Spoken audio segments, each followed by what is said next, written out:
Satyrs are ancient Greek and Roman mythological gods.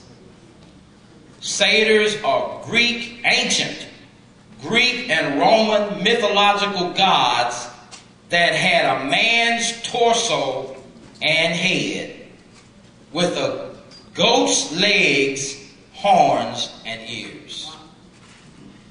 Does that sound familiar? Does that sound like something you've been seeing on television? Does this sound like something that you've been seeing on Narnia, that they've been saying represented God? Come on, somebody. Something that supposedly represented God, but the Bible says in every case it represented demons. And it didn't just represent demons, they were demons. Do you hear me? They did not just represent demons, they were a certain class of demons. They were a high-ranking class of demons called satyrs. And the people sacrificed to them and worshiped to them as gods. Greek and Roman ancient mythological creatures called gods that had a man's torso. How many know torso is from the waist up? Was a man. So it had the man's upper torso and a man's head with goat's legs, hooves, horns, and goat ears. These demons were worshipped, listen to this, as the forces. They were given credit for the power behind intoxication, sexual immorality, rape, orgies, incest, homosexuality, and child molestation. So the way that you sacrificed, see, how many know that God prescribed the way his people were to sacrifice to him?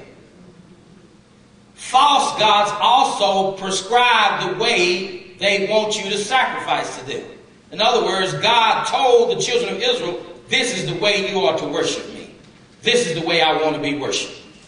This is the way I want you to sacrifice to me. Well, the devil does the same thing too. The devil looks at God and says, okay, y'all are sacrificing to God in this way.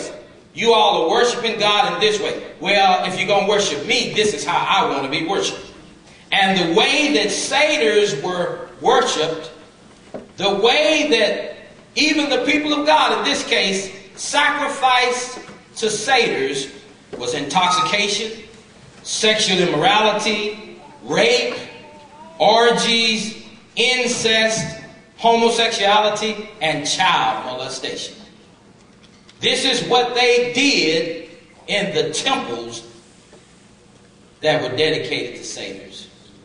There were places, and they were out in the woods, out in the forest, out in nature, because they were nature gods.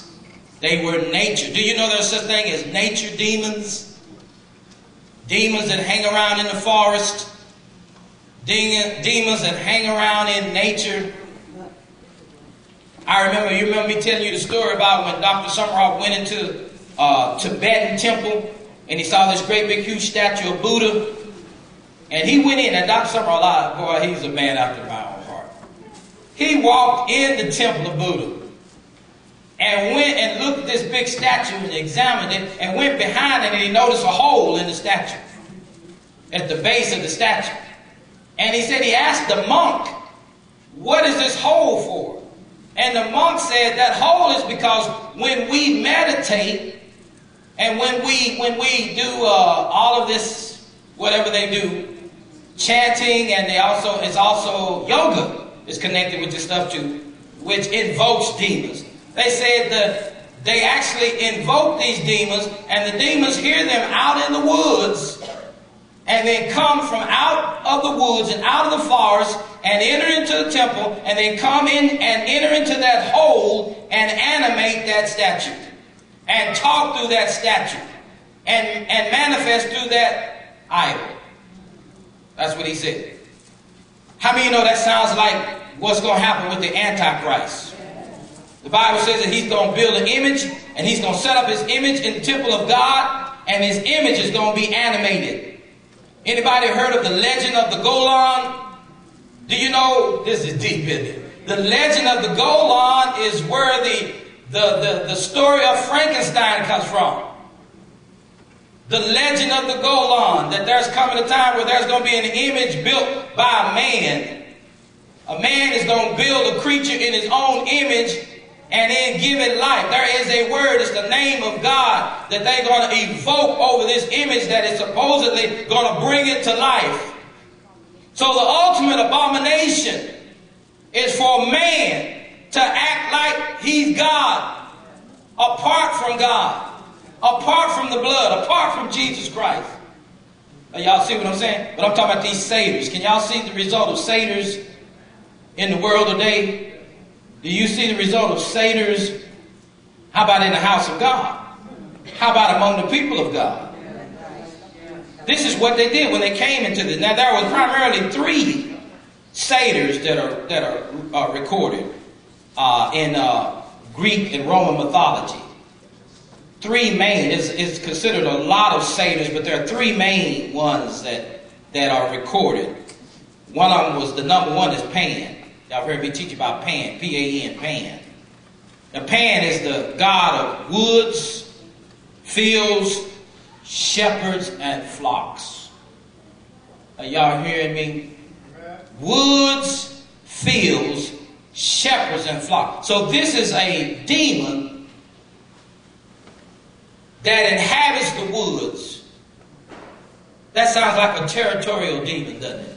A territorial spirit that inhabits the fields, that controls the flocks, and manipulates the shepherds. Now, if they did it in the natural, how much more are they doing it in the spiritual? I'm talking about the spirit of Pan in the house of God. The spirit of Pan in the lives of the people of God. And then there's another one called Dionysus. Dionysus. Anybody heard these names? I don't know if it's Dionysus or Dionysus. Now, he was a bad one. All of them were wicked. They were wicked. These are some of the most, I say they were. They're still alive today. They're still operating today.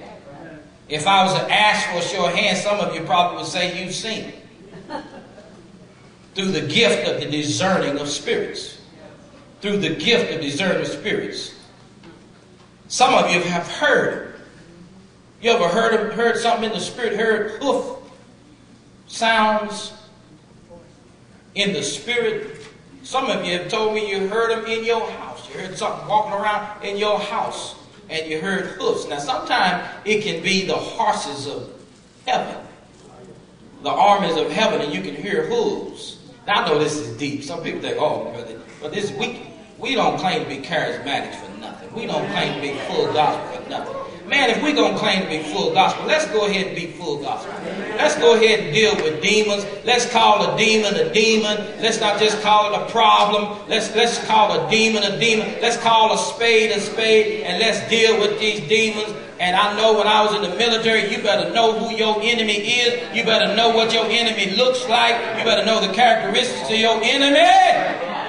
The Bible says we wrestle not against flesh and blood, but against principalities, against powers, against the rulers of the darkness of this world, of this age rather. And the literal Greek says against wicked spirits in the heavenlies. Wicked spirits in the heavenlies.